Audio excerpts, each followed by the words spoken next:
Assalamualaikum warahmatullahi wabarakatuh. Cerita tentang Abu Nawas, maka tidak akan pernah habis-habisnya kita mencari kejenakaan, kecerdikannya dan kepandaiannya. Beliau adalah staf khusus Raja Harun al-Rasyid yang selalu memberikan hiburan saat raja dalam keadaan bermasalah. Bahkan sedih pun Harun al-Rasyid itu mencari Abu Nawas untuk menghiburnya.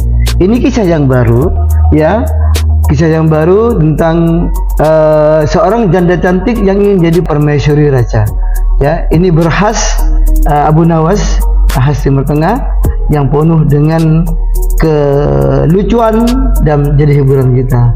Baik sekalian, jangan lupa ya like dulu, subscribe dan share. Jangan lupa bunyikan loncengnya agar bisa mengikuti lanjutan seri Abu Nawas berikutnya.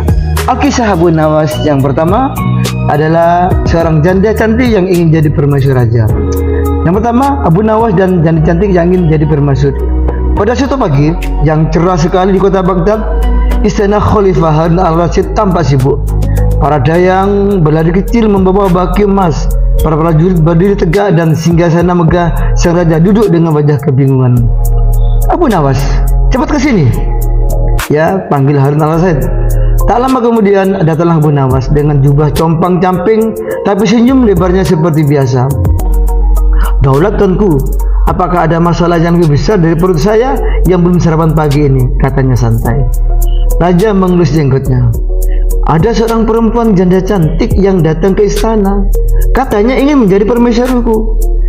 Abu Nawas mengangkat alisnya, menggerut sedikit, mikir, wah, ini masalah besar nih. Atau berkah besar tuanku? Raja mendesah. Entahlah, perempuan itu cantik, sopan dan pintar bicara, tapi aku ragu. Ia datang tiba-tiba membawa seserahan dan berkata, wahai baginda, jika aku menjadi permaisurimu, kerajaan ini akan semakin makmur karena wajahku membawa keberuntungan. Itulah kata si perempuan janda cantik itu. Gema Abu Nawas. Wajahnya membawa keberuntungan. Tapi apakah keberuntungan itu untuk baginda atau untuk diri saya sendiri? Ya, sambil dia itu tertawa kecil. Raja tertawa kecil. Nah, itu dia. Aku ingin kau mengujinya. Aku tidak ingin menikah hanya karena wajah cantik. Abu Nawas mengangguk. Baik, tuanku, izinkan hamba menyiapkan ujian kecil untuk si janda cantik. Pertemuan dengan janda cantik. Keesokan harinya Abu Nawas datang ke istana dengan membawa seekor ayam jantan dan seember air dan sepotong roti kering. Para pengawal bingung, tapi Abu Nawas santai saja berjalan ke aula tempat si janda menunggu. Perempuan itu memang sangat cantik, matanya tajam, bibirnya merah alami dan senyumnya menawan. Kemudian ada sapaan, selamat pagi Tuan Abu Nawas, katanya lembut. Selamat pagi wahai calon permaisuri raja, jawab Abu Nawas sambil pura-pura membungkuk. Ia lalu berkata, sebelum engkau menikah dengan raja, aku ingin tahu apakah engkau benar-benar membawa keberuntungan atau tidak. Perempuan itu tersenyum manis. Tentu saja, setiap orang yang melihatku akan merasa bahagia. Abu Nawas menatapnya sambil mengusap dagu. Baiklah, mari kita buktikan. Ini ayam jantan. Kalau kau benar membawa keberuntungan, ayam ini pasti bertelur. Perempuan itu terkekeh, ya, tertawa kecil dalam mulutnya. Ayam jantan tidak bisa bertelur, tuan. Jawab Abu Nawas, berarti keberuntunganmu belum cukup kuat untuk membuat keajaiban kecil. Raja yang menyaksikan dari balik tiranya hampir ketawa, terbahak-bahak tapi menahan diri. Sekarang ujian yang kedua. Abu Nawas lalu mengambil roti keringnya. Nah, ujian kedua ini, kalau memang kau benar membawa rezeki, buatlah roti ini menjadi empuk tanpa dipanggang ulang. Perempuan itu bingung. Bagaimana mungkin loh? Kata Abu Nawas, jika wajahmu membawa keberuntungan, mungkin roti ini akan membertembut karena malu melihatmu. Semua orang di ruangan itu menahan tawa. Perempuan itu mulai tersipu malu. Sekarang ujian yang ketiga. Kemudian Abu Nawas mengangkat ember air. Sekarang ujian terakhir. Katamu kau membawa keberuntungan, kesejukan dan kedamaian. Coba tatap air ini.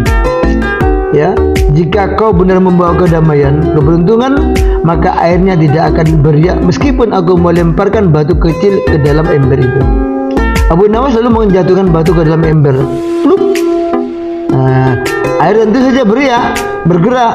Korban itu berkata, itu tidak adil Tuhan. Setiap air akan beriak jika dilempar batu. Abu Nawas tersenyum licik. Benar sekali. Jadi setiap kerajaan pun akan beriak jika seorang istri cantik datang membawa ambisi dan keinginan. Semua yang mendengar langsung tertawa keras, termasuk Raja Harun al-Rasyid dan para pengawalnya, yang akhirnya keluar sambil menepuk bahu Abu Nawas. Ya, ini akhirnya menggelitik. Abu Nawas, kau memang licik tapi jujur. Apa yang kau sarankan? Tanya Raja. Abu Nawas menjawab tenang. Tuanku, jika janda ini benar-benar ingin membuat negeri ini makmur, biarkan ia menikah dengan hamba. Nanti jika kehidupan hamba menjadi makmur, bagi dia bisa mempertimbangkan versi kerajaan. Wah, licik juga ini Abu Nawas ya. Raja tertawa terbahak-bahak hingga janggutnya bergoyang-goyang. Baiklah, Abu Nawas, kau memang pintar menyelamatkan istana dari urusan cinta yang berbahaya. Jadi itu akhirnya pamit sambil berkata, Raja kalian lucu, tapi Abu Nawas jauh lebih licik dari yang kukira. Abu Nawas membungkuk sopan dan menjawab, bukan licik wahai nona, hamba hanya berusaha membuat keadilan tetap tertawa. Dan sejak itu, setiap kali ada perempuan cantik datang ke istana dengan niat yang mencurigakan, Raja Harun selalu berkata, panggil Abu Nawas, biar dia uji dengan ayam jantannya yang ajaib. Ya, ini akhir dari babak pertama, Abu Nawas dan perempuan cantik dan ingin menjadi permaisuri raja. Demikian yang bisa saya ceritakan, mudah-mudahan bisa ketawa, tersenyum. Jadi apa yang kita dapatkan di sini? Ya, kita akan bijak memilih dan berusaha untuk menghindari persoalan kekuasaan dari perempuan-perempuan yang menggoda. Pasti kalau nggak bijak, maka kita akan hancur, maka kita akan melorot dengan kekuasaan yang kita miliki, karena perempuan tidak semuanya baik terhadap tujuan kita. Assalamualaikum warahmatullahi wabarakatuh. Jangan lupa subscribe, ya, like, dan